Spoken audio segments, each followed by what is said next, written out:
नमस्कार दोस्तों, स्वागत है आप लोगों का मेरे चैनल जिसका नाम है ईवी प्लस में। और आज इस चैनल में हम लोग इंजेक्शन मोल्डिंग मशीन के ओवरव्यू की बात करेंगे। इंजेक्शन मोल्डिंग मशीन से तो आप अच्छी तरीके से वाकिफ़ होंगे। अगर नहीं है तो मैं आपको बता देना चाहता हूँ कि आज के टाइम में जो आज का वक्त चल रहा है, तो आप ध्यान से अगर देखेंगे अपने आसपास तो आप ये पाएंगे कि प्लास्टिक ने आप लोगों की ज़िंदगी में बहुत ही महत्वपूर्ण स्थान बना लिया है।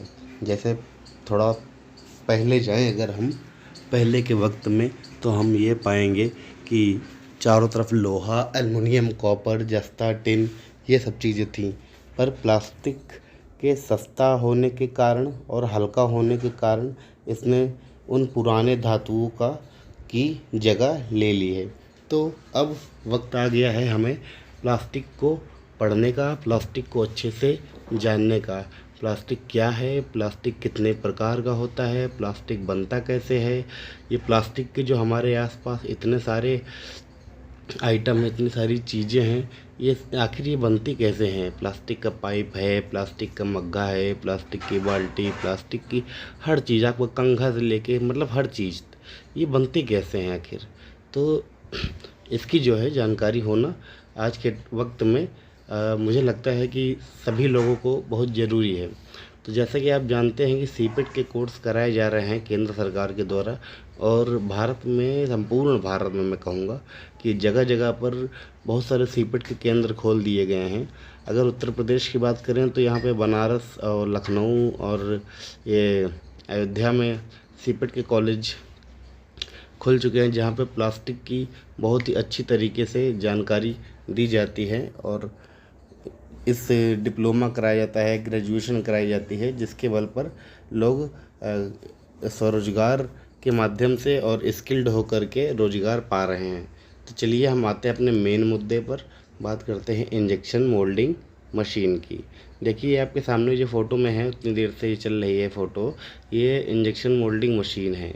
और इंजेक्शन मोल्डिंग मशीन जो होती है, सबसे पहले अगर हम शुरुआती स्तर देखें, ऐतिहासिक स्तर से, तो सबसे पहले हमारे सामने थी hand injection moulding machine. Hand injection moulding machine में होता क्या था कि प्लास्टिक के रॉ मटेरियल को ऑपरेटर खुद ही डालता था हॉपर में। छोटा सा हॉपर लगा होता था मशीन में, और हॉपर में डालने के बाद ये मटेरियल बैरल में जाता था, और बैरल में या तो प्लंजर होता था या तो स्क्रू होता था। तो हैंड इंजेक्शन मोल्डिंग मशीन में तो ऐसे ही होता था फ़िलहाल। और फिर जो मशीन चलती थी वो पूरी तरह से मैनुअल थी, यानी कि ऑपरेटर के स्किल के ऊपर ही डिपेंड करती थी मशीन कैसी चलेगी कैसी नहीं चलेगी। अब ऑपरेटर जो होता था वही मोल्ड के बैरल को ऊपर करता था, वही इंजेक्शन करने के लिए बैरल को नीचे करता था, वही मोल्ड क्लोज करता था, वही मोल्ड ओपन करता था, वही एजेक्टर होने के टाइम मोल्ड को बाहर निकाल करके पीस निकालता था मैनुअली, फिर मोल्ड बंद करके नोजल के नीचे रख करके नोजल नीचे करता था, और फिर से प्रोसेस को मैनुअली पूरी तरह से स्टार्ट कर देता था। अब फिर धीरे धीरे धीरे समय बीतता गया। जैसे कि आप जानते हैं, जैसे जैसे टाइम बीतता है वैसे वैसे इनोवेशन होता रहता है। तो अब हुआ क्या, हुआ ये कि धीरे धीरे फिर पता ये चलने लगा कि जो पार्ट आ रहे हैं उनमें वो क्वालिटी नहीं रहती, मतलब एक तरह के ही पार्ट नहीं रहते हैं। मतलब ये ज़रूरी हो जाता है कि ऑपरेटर स्किल्ड हो। अगर ऑपरेटर स्किल्ड नहीं होता है तो कई बार तो बहुत सारा मेटल बेकार हो जाता है, बहुत सारे पार्ट ख़राब हो जाते थे। तो ऑपरेटर को स्किल्ड होना ज़रूरी था। अब हर जगह स्किल्ड ऑपरेटर की मौजूदगी बहुत ज़रूरी तो है नहीं, हो ही नहीं पाती थी। तो क्या किया गया, थोड़ा सा इनोवेशन हुआ इसमें, और पार्ट की क्वालिटी और प्रोडक्शन, इन दोनों चीज़ों को मायने पे रख कर, ध्यान में रख कर के मशीन को सेमी ऑटोमेटिक करने की कोशिश की गई। सेमी ऑटोमेटिक का मतलब है कि अब ऑपरेटर को खुद नहीं करना पड़ेगा मैनुअली काम, अब मशीन करेगी।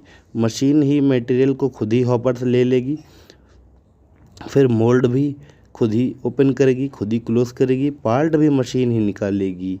और इसके अलावा इंजेक्शन भी खुद ही होगा, यानी ऑपरेटर को अब ज़्यादा काम नहीं करना है।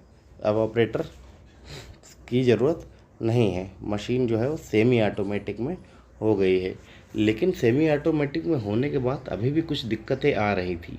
क्या दिक्कतें आ रही थी दोस्तों? दिक्कतें ये आ रही थी कि पार्ट जो है ना वो गिर नहीं पा रहा था, नीचे नहीं गिर पा रहा था। कुछ ऐसे ऐसे कॉम्प्लेक्स पार्ट थे कि जिसमें अगर हम ऑटो में अगर सेमी फुल्ली ऑटोमेटिक में अगर चलाते हैं तो पार्ट गिरा तो नीचे, पर उसमें स्क्रैच आ गए, या फिर पार्ट में कहीं डेंट आ गया, या फिर पार्ट टूट गया, या फिर पार्ट खिंच गया मोल्ड से ही। तो इन सब चीज़ों को ध्यान में रख करके, इससे क्योंकि पीस की क्वालिटी ख़राब हो जाती थी, तो अभी भी ऑपरेटर की ज़रूरत थी। लेकिन इनोवेशन अभी कहीं गया नहीं था, इनोवेशन अभी बाकी था। क्या करने की ज़रूरत थी? तो दोस्तों अभी मशीन को फुल्ली ऑटोमेटिक में करने का टाइम आ गया था। फुल्ली ऑटोमेटिक का क्या मतलब होता है? तो दोस्तों फुल्ली ऑटोमेटिक का मतलब ये होता है कि अब मशीन जो है पार्ट को गिराएगी तो नहीं, मगर उसमें रोबोट लग जाएगा। तो रोबोट जब आया तो जैसे ही पार्ट बन करके निकलता था तो रोबोट पार्ट को एजेक्टर जैसे ही मारता था मशीन के मोल्ड से, वैसे ही रोबोट अपनी एक सेट टाइम के अनुसार ही वो पार्ट को निकाल करके जहाँ भी रखना होता था वहाँ पे पार्ट को रख देता था, और एजेक्टर सेटिंग टाइम जो सेट होता है उसके अकॉर्डिंग एजेक्टर वापस चल लेते थे और मोल्ड फिर से क्लोज हो जाता था। तो इस तरह से ये मोल्ड जो है अब मशीन जो है अब ये फुल्ली ऑटोमेटिक हो चुकी थी पूरी तरीके से। तो ये रही आपकी इंजेक्शन मोल्डिंग मशीन का जो ओवरव्यू था। इसके अलावा मशीन अगर इंजेक्शन मोल्डिंग की ही बात करें हम, तो इसके भागों की बात करें तो आप ध्यान से देखिए, तो इसमें दो भाग हैं। एक राइट साइड में है इंजेक्शन यूनिट, वो यूनिट जिससे मटेरियल जो रॉ मटेरियल वो इंजेक्ट होगा, और लेफ़्ट साइड में अगर आप देखें तो वो क्लैंपिंग यूनिट। यानी इंजेक्शन कहाँ होगा? इंजेक्शन होगा उस हिस्से में जहाँ पार्ट को बनाना है। और पार्ट हम कहाँ बनाते हैं? पार्ट हम बनाते हैं मोल्ड में। तो मोल्ड यूनिट तीसरी यूनिट होती है और वो टूल रूम का पार्ट होता है, ठीक है। तो और उधर होता है क्लैंपिंग यूनिट। क्लैंपिंग यूनिट एक ऐसी यूनिट है जो क्लैंप करती है। किसे क्लैंप करती है? मोल्ड को। अच्छा, तो दोस्तों मोल्ड को क्लैंप करने के लिए होती है clamp unit, mould material inject करने के लिए होती है इंजेक्शन यूनिट।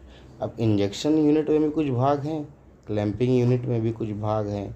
तो इंजेक्शन यूनिट में अगर भागों की हम बात करें, यहाँ पे आप ठीक ध्यान से देखिए इमेज को, और यहाँ पे आपको हॉपर दिखेगा, बैरल दिखेगा, मोटर एक पीछे दिख रही होगी। बैरल के अंदर स्क्रू होता है, नोजल होता है और रिंग प्लंजर होता है। इसके अलावा हीटर बैरल के ऊपर लगे होते हैं।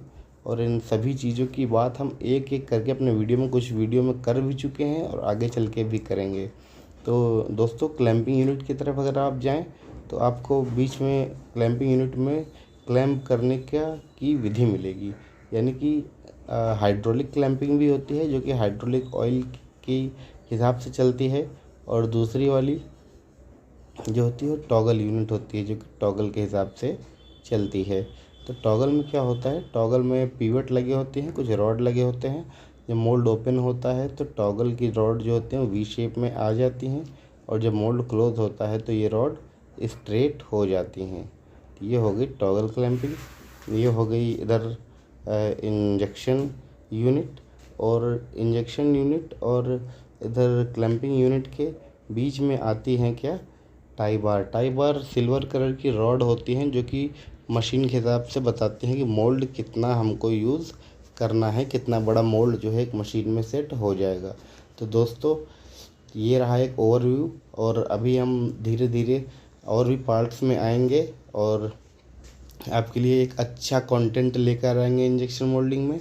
दोस्तों इजी ब्लास्ट जो कि हमारा चैनल है, इसको आप लाइक करिए, सब्सक्राइब करिए। आप लाइक करेंगे, सब्सक्राइब करेंगे तो हमारा मोटिवेशन बढ़ेगा, हम और अच्छे अच्छे वीडियो आपके सामने लेकर के आएंगे। आपसे अनुरोध है, प्लीज़ सब्सक्राइब द चैनल। और अगर कोई जॉब हो आपकी कंपनी में तो हम मुझे बताएं, मेरे पास